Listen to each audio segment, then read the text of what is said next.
like it's working. Okay. Right. So, let's get this underway then. This is the second part of, well, the second phase of my getting used to instructing people, I suppose. The idea of instructing, I haven't actually been instructing people a lot. I've done a few workshops, but anyway, this is what I'm working on right now, this thing here, which is this graphic, which as you can see is a raster graphic of a spaceship from, like, cross-section of a spaceship on a display from Star Trek, which I am recreating, oh goodness, up here, which is a vector graphic, which means when you zoom in, you don't lose any sharpness of the image. So I've gradually been making all these wee parts, very, very gradually, over the course of a few weeks now. And I'm just going to check that my mic is on. Is my mic on? Yes. Yes, it is. Oh yes, I can see down there. Yep. Got a wee bar showing me. Right. Okay. So I'll be making all these wee shapes, like, oh goodness, like this thing here. I can't click on that because it's on the wrong layer. I keep forgetting myself. But anyway, like this. And I've had to take quite a lot of creative license with parts of it, because you'll probably know this about raster images. When you zoom in, all you get is a big blurry chunk of something, and you can't really tell what it was meant to be originally, unless you've got a really, really high resolution image. Then you can zoom in quite far and it's not as blurry. But look, you'll see even in these bits that are supposed to be a solid colour, there's a lot of variation. There's like pink going through here, whereas lilac over here. There's these bits that look like stripes, but they're not really meant to be there at all. It's meant to be like a solid block of colour with like a number here or some letters, and you can't even tell what those are meant to be. I've guessed that they're numbers because I've seen that before in things. So up here in the version I've made is just a series of numbers, and that's another good thing about SVGs, vector graphics, is that you can have lovely, lovely sharp images like this. There are lots of things they're not so good for, but for this sort of project, this is absolutely perfect. Anyway, so it's basically going to be me just trying to do, what's the bit I've got to do? I've got to do this bit here, which I've already sort of started on, like this. I've done this here. You can see these little lines that I've already put in place. What else have I done there? I've done the wee chairs at the back, the wee person there. I haven't done the nacelle yet, this bit here, this weird shape, which has all of these things in it. Did that pop up on the screen? I've got a notification about something. Did that show on the screen? I don't think it did. That's weird. I thought it would show. It's here for me, right down in the corner. I can see a notification. That's so strange. Okay, anyway, quirks of capturing software. Right, anyway. So, now, where was I? So, seeing as this is practice, I seriously don't expect anyone to watch it ever. But if you do stumble across it, that's my description of what I'm doing. So just look at the start of the video, you'll see what I'm doing. That's all you need, if you need anything at all.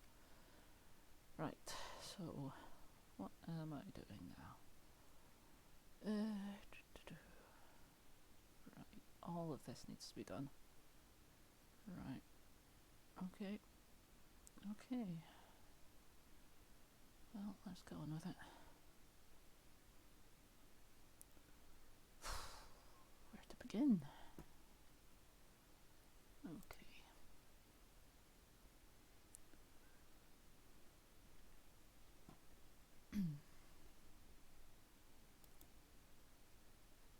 Now, if you hold down Control, like, you can see it snaps.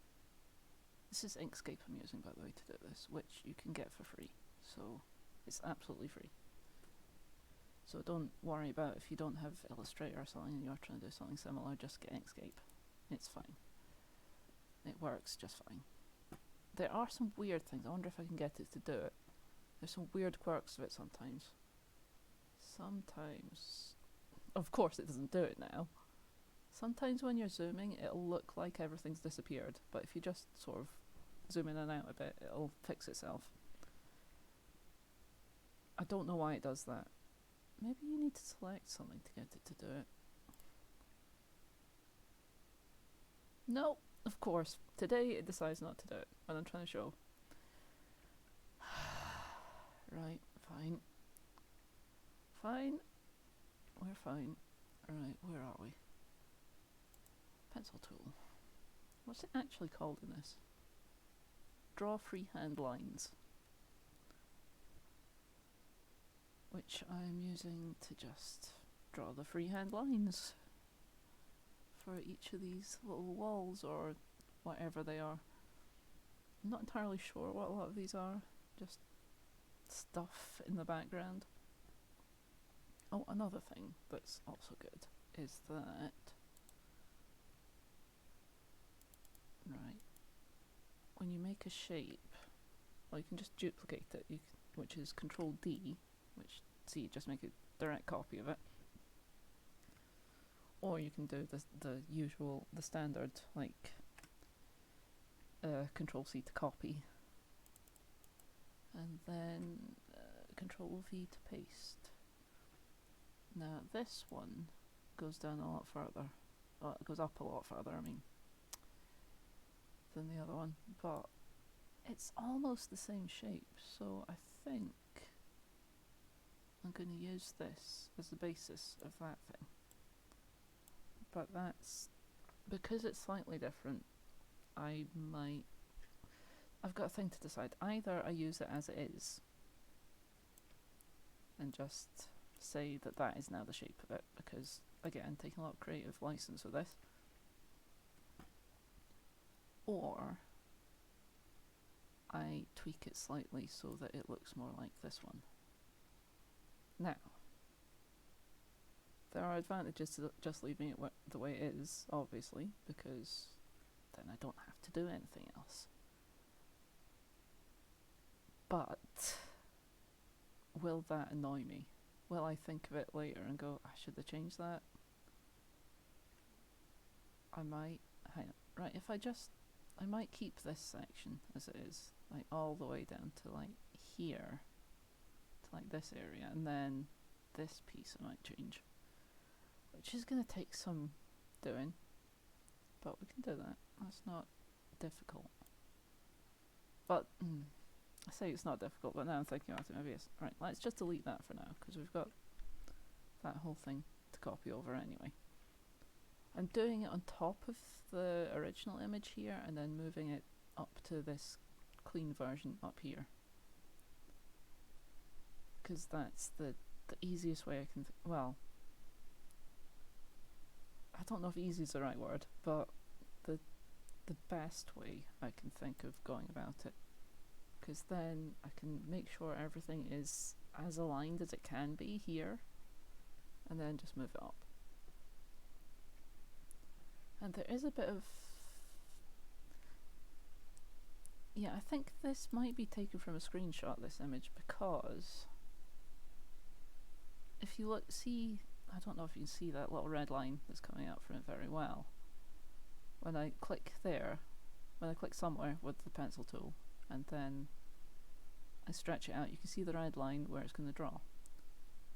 And that's in the middle of this bit more or less down there, and then that's in the middle of the top up here. But when I press Control, it says that that is the straight vertical line, the completely vertical line, which is to the side of the line as it appears in the image, which makes me think that this is a screenshot of something, because that means the whole image is slightly off. If you see what I mean, or whether you see what I mean or not, that is the case. But yeah, you can see it when I draw it in. This is right in the middle of this node, and then you go up to the top node, and it's off to the left a little bit of this line, which means that the original line isn't straight vertical up and down, it's slightly leaning to one side, which works fine still, but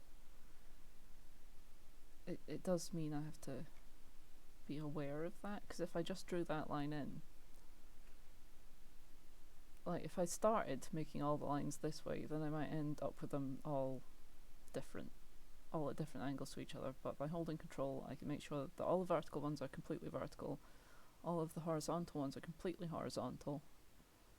But it does mean there's a slight discrepancy between what I'm making and the original image I'm using to make it.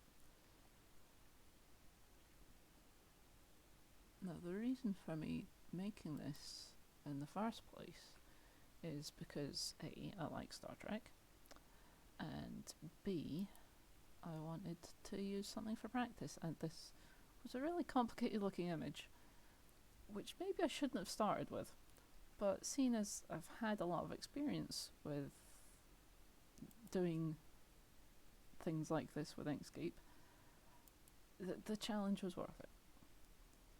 But it's taken so long, because it's one of those images you look at and you just go, oh, there's so much happening here, where do I start? And you start putting lines in and you go, I don't know if that looks right,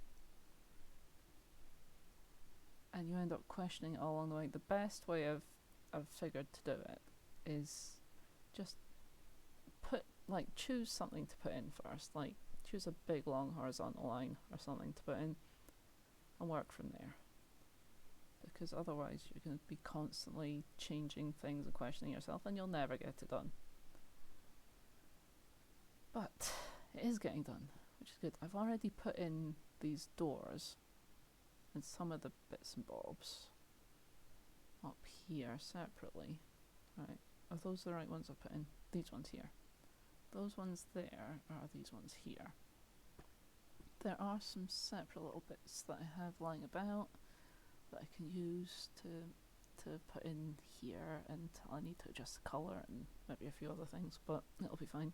And I'm losing my voice slightly, which I would apologise about, but I don't care enough to. It makes me sound